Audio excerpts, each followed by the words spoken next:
warahmatullahi wabarakatuh. Salam sejahtera, shalom, om swastiastu, namo buddhaya, dan salam kebajikan bagi kita semua.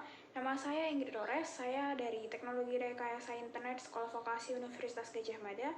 Di sini saya ingin mempresentasikan hasil dari ujian akhir semester Praktikum Keamanan Informasi.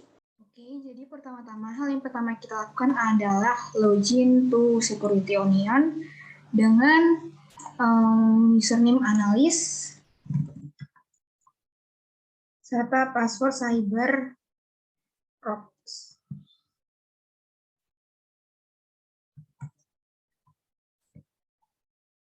Kemudian kita klik login, kita lihat utilities, kemudian kita cari terminal.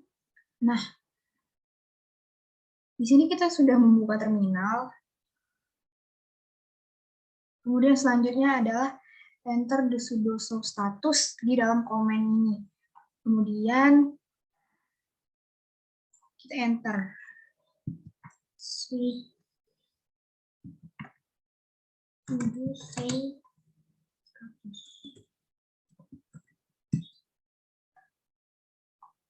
Kemudian kita enter. Nah, di sini sudah kita buka. Nah, di sini sudah terlihat statusnya oke semua. When the NSN service is ready, kemudian kita log into Squil atau Kibana with the username analis dan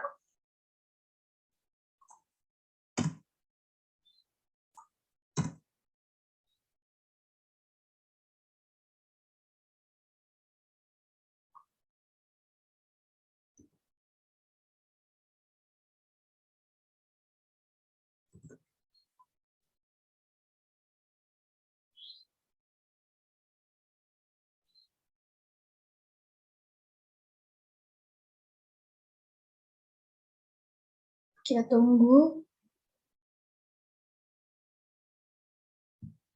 CyberOps lagi. ya, kita buka Squil terlebih dahulu, kemudian kita login dengan username analis, password CyberOps.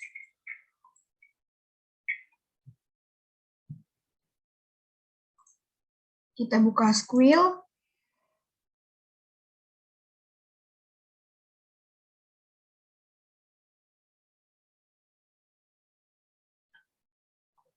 Kemudian kita masukkan username dengan analis dengan password CyberOps.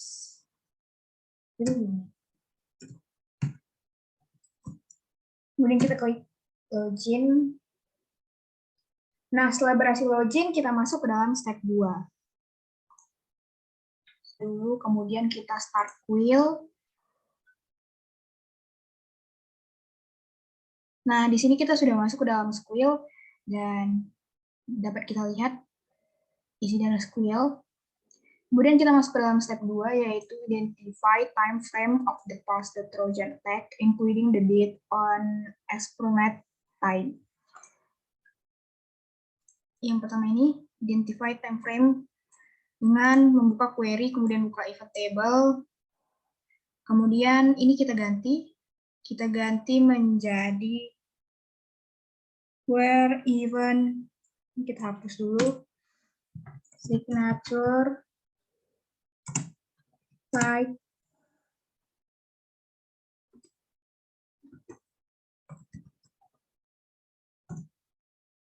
seperti ini. Kemudian kita buat seperti ini, kita submit. Nah, di sini terdapat query return 8 row, yaitu 8 baris. Jadi terdapat 8 baris datanya.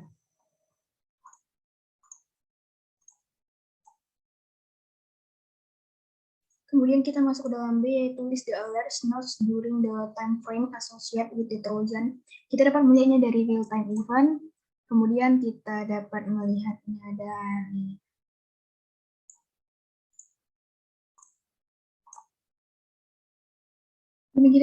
dari sini bahwa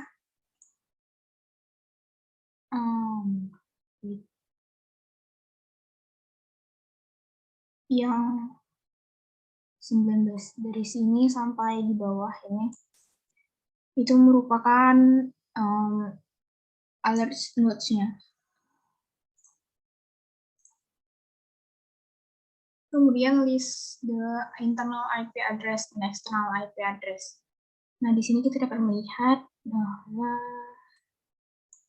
IP address-nya 172 119.2870.207 sampai dengan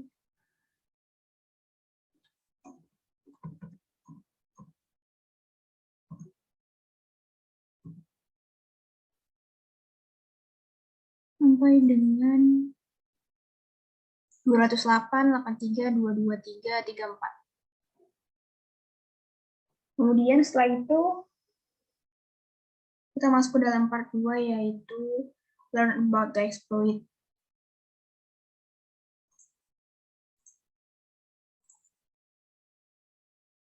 Kemudian pada part 2,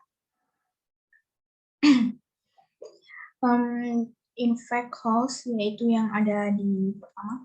Based on the alert source is the IP and MAC address of the infect computer.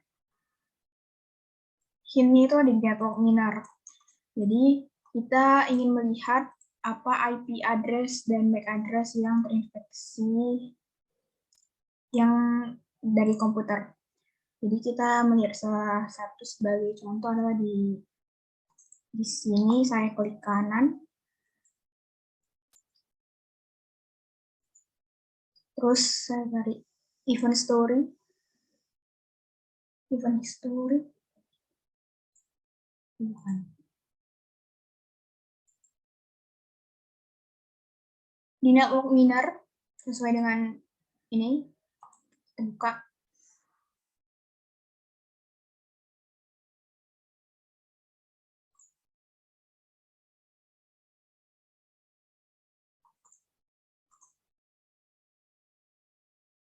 Setelah kita buka, kita dapat melihat bahwa ini ada IP address, kita dapat membukanya. Nah,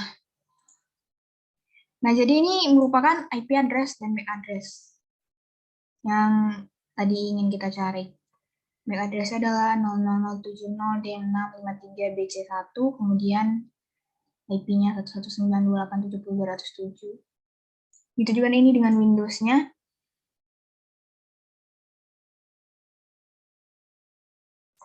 Kemudian bagian 2 adalah based on the alerts when, date, and time in UTC and how was the PC infect. Ini itu adalah enter the command date in the terminal to determine the time zone or the display time. Jadi ini kita bakalan ngeset tanggal untuk melihat tanggal berapa bahwa komputer ini terinfeksi. Kemudian pada yang keduanya adalah kita akan mencari kapan komputer ini terinfeksi. Jadi kita dapat menu dari files, kemudian kita geser ke kanan. Di sini terdapat pada file name, extension, size, berapa besarnya, kemudian ada source host, dan kemudian ada destination host juga, protokol, dan lain-lainnya. Nah, di sini kita dapat melihat bahwa waktu dia terinfeksi adalah 2017-6-27, serta tanggal, menit, dan detiknya terdapat di sini dengan waktu UTC.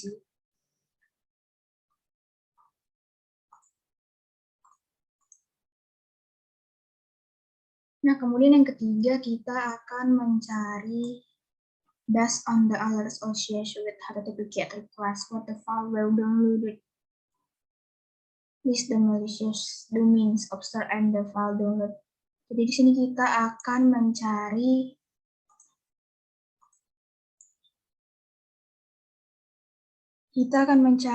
daftar file apa aja yang sudah diunduh dan malicious, domain-domain apa aja yang berbahaya yang telah diunduh.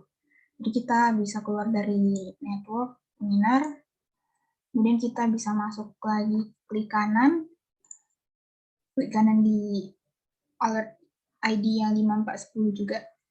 Kita klik kanan terus kita bisa lihat transkrip. Nah, kita bisa melihat di sini. Nah, jadi ini transkrip merupakan transkrip dari apa-apa saja yang telah diunduh dan apa-apa saja yang bahaya atau domain-domain yang telah masuk.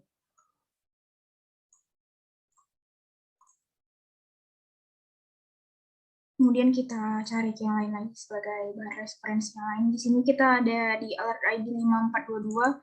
Kita lihat transkripnya.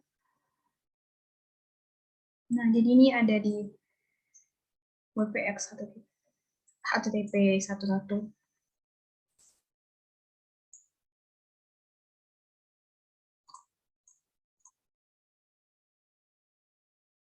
Selanjutnya kita akan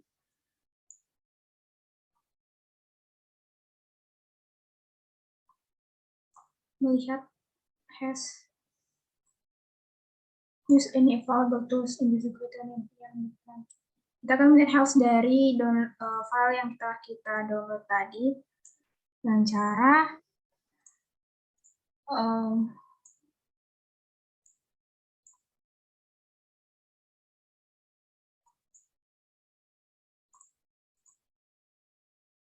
kita masuk ke dalam browser.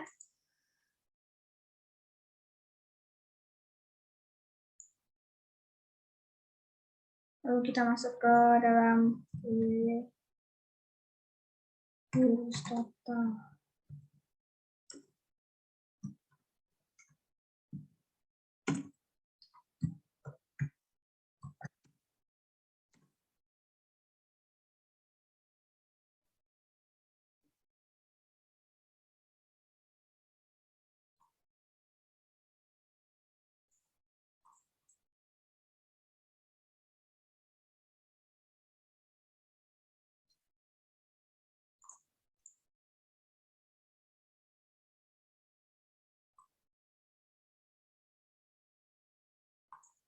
Setelah itu kita bisa membuka Squirrel tadi lagi.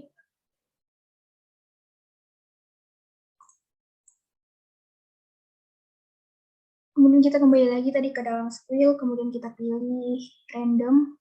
Sini kita pilih 5420. Terus kita event network miner, kita buka lagi. Oke, katanya udah terbuka. Kita lihat.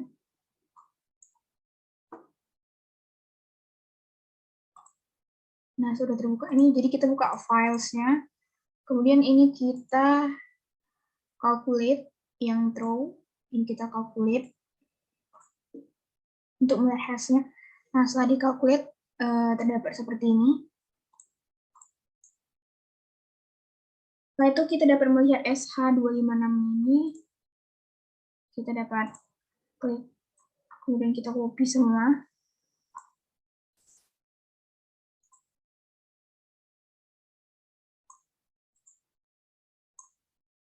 Kita copy.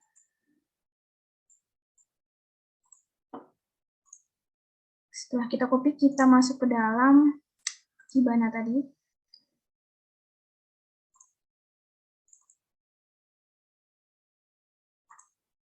Kemudian kita searching di dalam sini hash yang telah kita dapatkan tadi.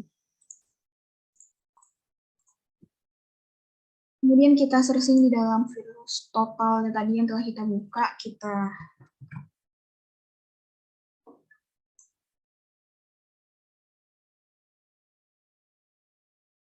no match found. Mungkin ada yang salah. Oke, setelah ini kita coba ulang. Nah, di sini kita dapat menemukan satu security vendors and satu sandbox flag. This file is a malicious, yang artinya domain-domain ini berbahaya. Kita dapat melihat, oh banyak sekali virus Trojan. Dapat melihat detection-nya ada Trojan generik, Trojan proper, Trojan generik, dan lain-lain.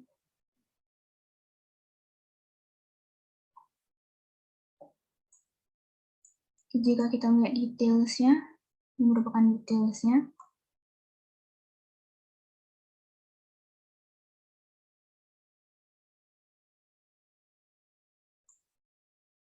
Dan demikianlah hasil dari analisis HASH 256 di dalam virus total. Kemudian kita lanjut ke dalam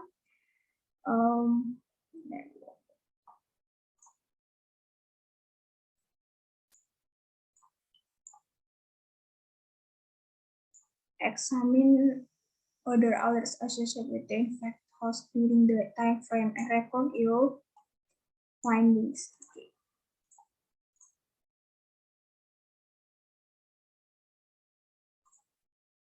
Kita kembali ke dalam file, kemudian kita buka random, kemudian kita dissolve packet install rule. Dan di sini dapat message at policy external IP lookup domain.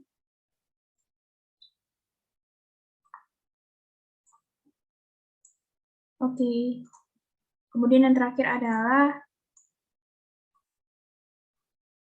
report your findings.